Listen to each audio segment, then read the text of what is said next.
जय माता दी मित्रों, आपका आपके चैनल भक्ति कथा इतिहास में एक बार फिर से बहुत बहुत स्वागत है।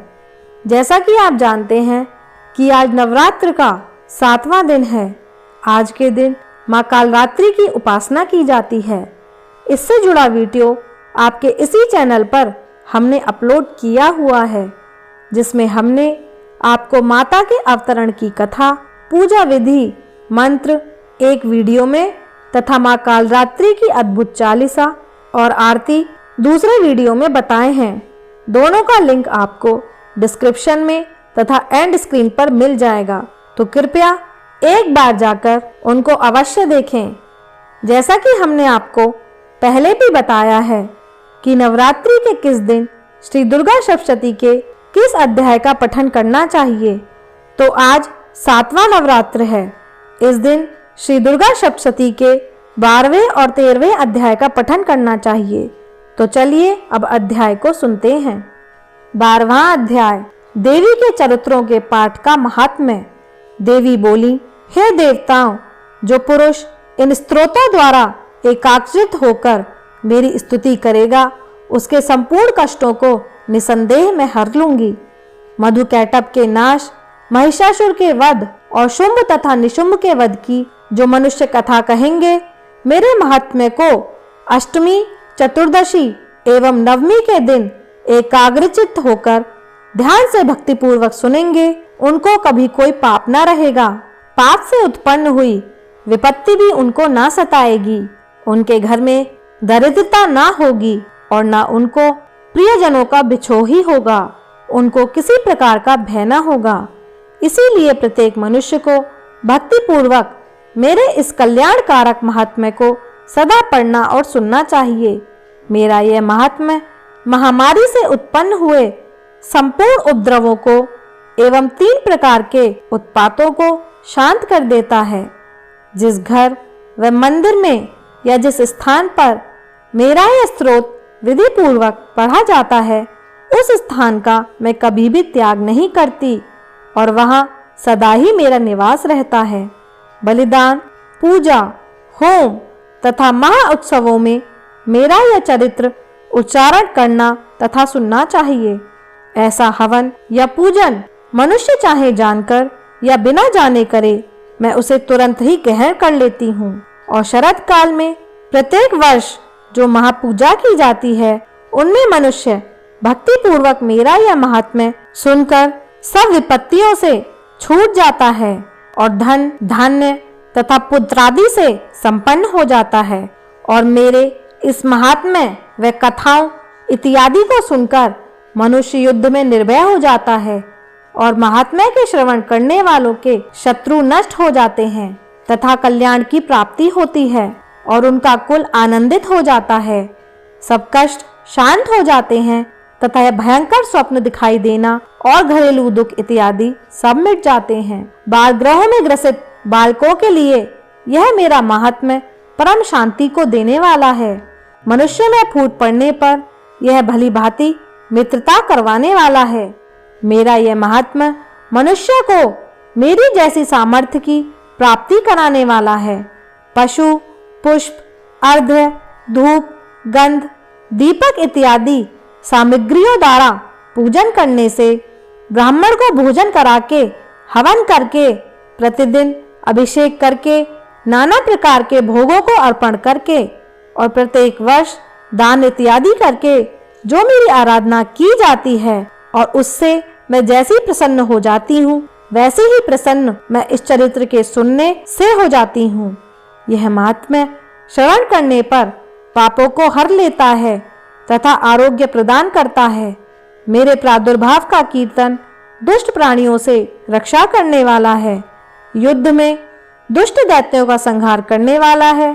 इसके सुनने से मनुष्य को शत्रुओं का भय नहीं रहता। हे देवताओं, तुमने जो स्तुति की है अथवा ब्रह्मा जी ने जो मेरी स्तुति की है, वह मनुष्य को कल्याणमय बुद्धि प्रदान करने वाली है। वन में सूने मार्ग में अथवा दावानल से घिरे जाने पर, वन में चोरों से घिरा हुआ या शत्रुओं द्वारा पकड़ा हुआ, जंगल में सिंहों से, व्याघ्रों से या जंगली हाथियों द्वारा पीछा किया हुआ राजा के क्रुद्ध हो जाने पर, मारे जाने के भय से, समुद्र में नाव के डगमगाने पर, भयंकर युद्ध में फंसा होने पर, किसी भी प्रकार की पीड़ा से पीड़ित, घोर बाधाओं से दुखी हुआ मनुष्य मेरे इस चरित्र को स्मरण करने से संकट से मुक्त हो जाता है। मेरे प्रभाव से सिंह, चोर या शत्रु इत्यादि दूर भाग जाते हैं और पास नहीं आते। महर्षि ने कहा, प्रचंड पराक्रम वाली भगवती चंडिका यूं कहने के पश्चात सब देवताओं के देखते ही देखते अंतर ध्यान हो गईं और संपूर्ण देवता अपने शत्रुओं के मारे जाने पर पहले की तरह यज्ञ भाग का उपभोग करने लगे और उनको अपने अधिकार फिर से प्राप्त हो गए तथा युद्ध में देवताओं के शत्रुओं शुंभ व निशुंभ के देवी के हाथों मारे जाने पर बाकी बची हुई राक्षसी सेना पाताल को चली गई। हे राजन, इस प्रकार भगवती अंबिका नित्य होती हुई भी बार बार प्रकट होकर इस जगत का पालन करती हैं, इसको मोहित करती हैं, जन्म देती हैं और प्रार्थना करने पर समृद्धि प्रदान करती हैं। हे राजन, भगवती ही महाप्रलय के समय महामारी का रूप धारण करती हैं और वही संपूर्ण ब्रह्मांड में व्याप्त हैं और वही भगवती समय समय पर महाकाली तथा महामारी का रूप बना लेती हैं और स्वयं अजन्मा होती हुई भी सृष्टि के रूप में प्रकट होती हैं। वह सनातनी देवी प्राणियों का पालन करती हैं और वही मनुष्य के अभ्युदय के समय घर में लक्ष्मी का रूप बनकर स्थित हो जाती हैं तथा अभाव के समय दरिद्रता बनकर विनाश का कारण बन जाती हैं। पुष्प, धूप और गंध आदि से पूजन करके उनकी स्तुति करने से वह धन एवं पुत्र देती हैं और धर्म में शुद्ध बुद्धि प्रदान करती हैं। 13वां अध्याय, राजा सुरथ और वैश्य को देवी का वरदान। महर्षि मेधा ने कहा, हे राजन, इस प्रकार देवी के उत्तम महात्म्य का वर्णन मैंने तुमको सुनाया। जगत को धारण करने वाली देवी का ऐसा ही प्रभाव है। वह देवी ज्ञान के देने वाली हैं और भगवान विष्णु की इस माया के प्रभाव से तुम और यह वैश्य तथा अन्य विवेकी जन मोहित होते हैं और भविष्य में भी मोहित होते रहेंगे। हे राजन, तुम इसी परमेश्वरी की शरण में जाओ। यही भगवती आराधना करने पर मनुष्य को भोग, स्वर्ग तथा मोक्ष प्रदान करती हैं। मार्कण्डेय जी ने कहा, महर्षि मेधा की यह बात सुनकर राजा सुरथ ने उन उग्र व्रत वाले ऋषि को प्रणाम किया और राज्य के छिन जाने के कारण उसके मन में अत्यंत ग्लानि हुई और वह राजा तथा वैश्य तपस्या के लिए वन को चले गए और नदी के तट पर आसन लगाकर भगवती के दर्शनों के लिए तपस्या करने लगे। दोनों ने नदी के तट पर देवी की मूर्ति बनाई और पुष्प, धूप, दीप तथा हवन द्वारा उसका पूजन करने लगे। पहले उन्होंने आहार को कम कर दिया, फिर बिल्कुल निराहार रहकर भगवती में मन लगाकर एकाग्रता पूर्वक उसकी आराधना करने लगे। वह दोनों अपने शरीर के रक्त से देवी को बलि देते हुए 3 वर्ष तक लगातार भगवती की आराधना करते रहे। 3 वर्ष के पश्चात जगत का पालन करने वाली चंडिका ने उनको प्रत्यक्ष दर्शन देकर कहा। देवी बोली, हे राजन तथा अपने कुल को प्रसन्न करने वाले वैश्य, तुम जिस वर की इच्छा रखते हो वह मुझसे मांगो, वह वर मैं तुमको दूंगी, क्योंकि मैं तुम पर अत्यंत प्रसन्न हूँ।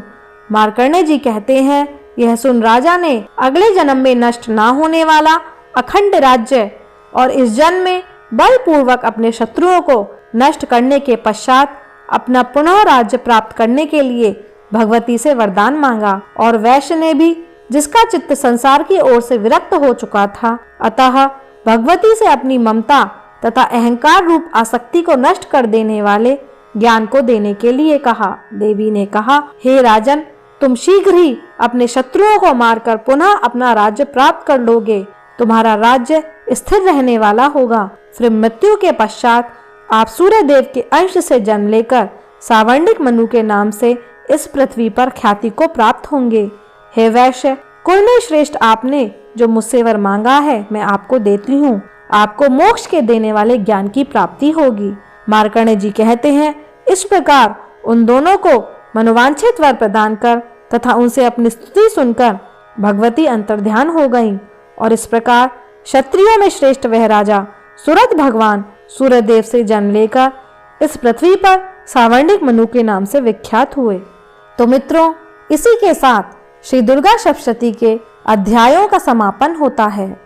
कल हम आपके लिए श्री दुर्गा सप्तशती के प्रथम अध्याय का वीडियो लेकर प्रस्तुत होंगे, क्योंकि अष्टमी के दिन श्री दुर्गा सप्तशती के सारे अध्यायों का एक साथ भी पठन किया जाता है।